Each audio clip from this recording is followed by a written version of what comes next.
بسم الله والصلاة والسلام على رسول الله رب اشرح لي صدري ويسر لي أمري واحلل عقدة من لساني يفقه قولي. Assalamu alaikum wa rahmatullahi wa barakatuhu, and welcome to today's session. Today, inshallah, we will be looking at the letter Dad.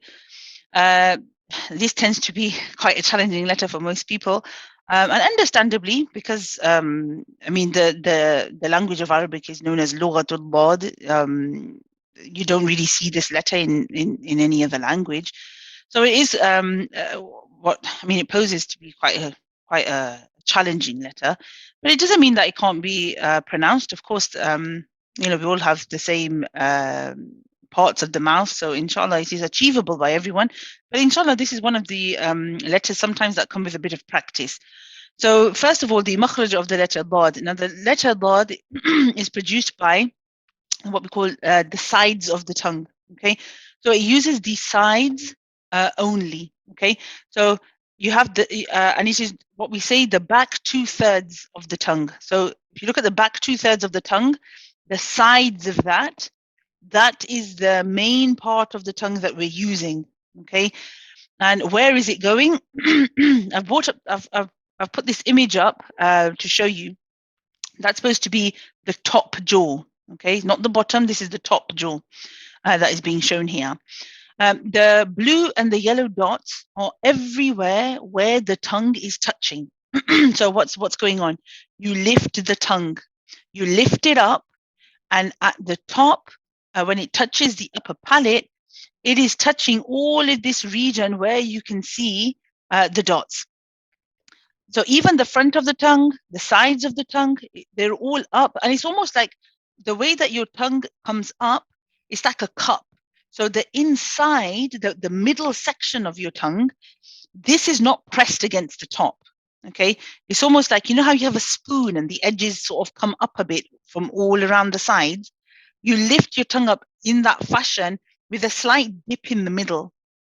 Okay. And that touches the upper palate all the way around the inner part of the teeth. Okay. And it's touching the gums. Now, why the yellow squares and the blue squares? Now, this is quite crucial because the yellow squares represent the part of the front part of the tongue touching that region that is highlighted. So this region here, okay? But it's just touching, okay? It's just a light touch. You're not pressing, okay? So the whole of the tongue comes up. The sides are all touching the top. But because we said the Dad is a letter that uses the back 2/3 of the side of the tongue, it is that part of the tongue, the back 2/3, okay, the sides of the tongue, they press. That's the part you're pressing with. So you don't press with the tip of the tongue. It may be touching. The pressure or the touch is with the side back parts of the tongue. They touch the inside of the teeth. So they're not underneath the teeth. They're not touching the surface of the teeth down here. They are in this inner region here, pressing against the teeth. Okay.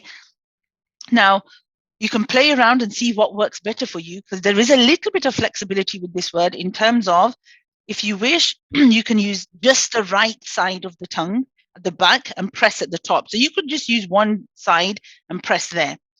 Or you can try the other side. You could try the left side and you could press that side and see if that gets a good quality sound.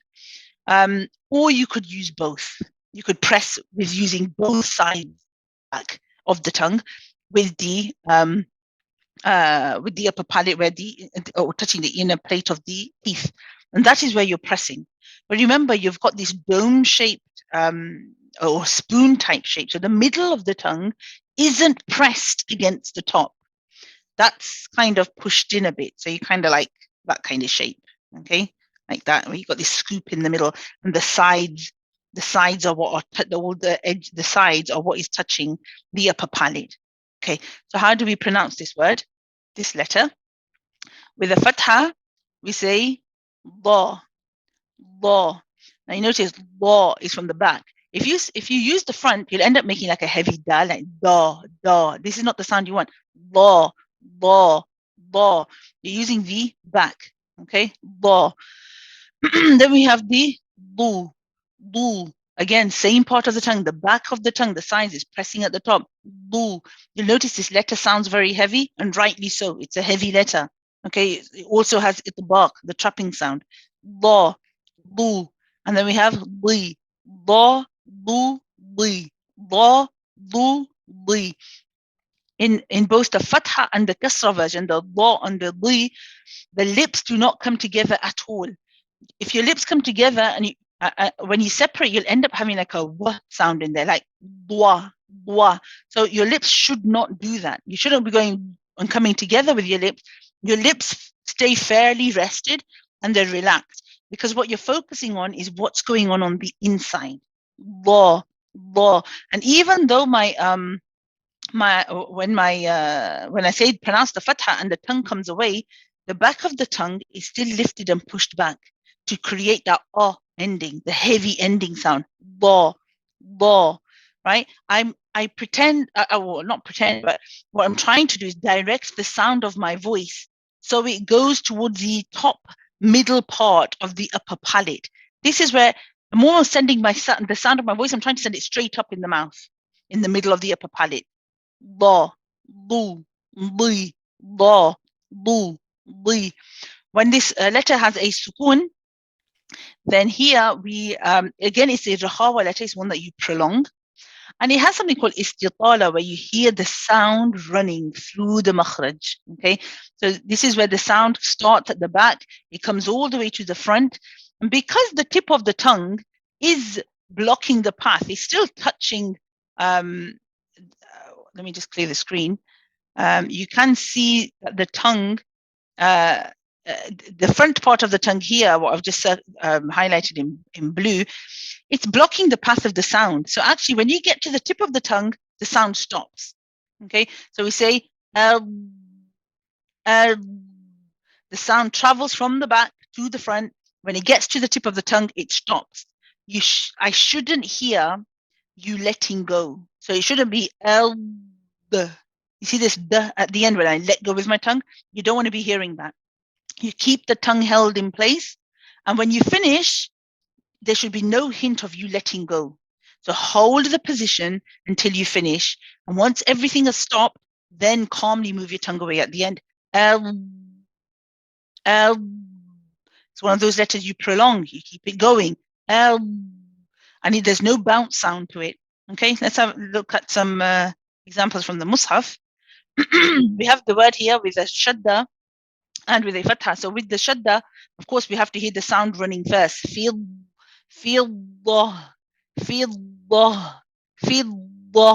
You don't say fidda, right? Feel. You have to hear the running of the sound first because the dad is joint here. Feel. Okay. In this next example, this is one with the dhamma. Al-maghdub. Al-maghdub. So again, bu, al-maghdub. Okay. And then finally, we have the one that we're all reading in Surah Al-Fatiha. And here again, when you say walad, when you're joining the dad, you have to have the rahawa, you have to hear the running of the sound through the makhraj, and then you go into the fatha with the mud. Walad, walad, dallin. I'll say it one more time.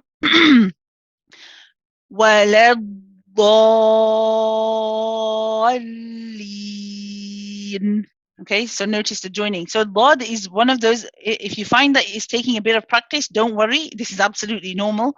But don't give up, keep practicing. And with practice, you do get better, which is why we do have the link available in the YouTube description for you to follow along and practice. May Allah make it easy for you. May Allah accept from all of us. Jazakumullahu khairan. Subhanakallahumma wa bihamdik. Nashhadu an la ilaha illa ant. Nastaghfiruka wa natubu ilayk. Assalamu alaikum wa rahmatullahi wa barakatuhu.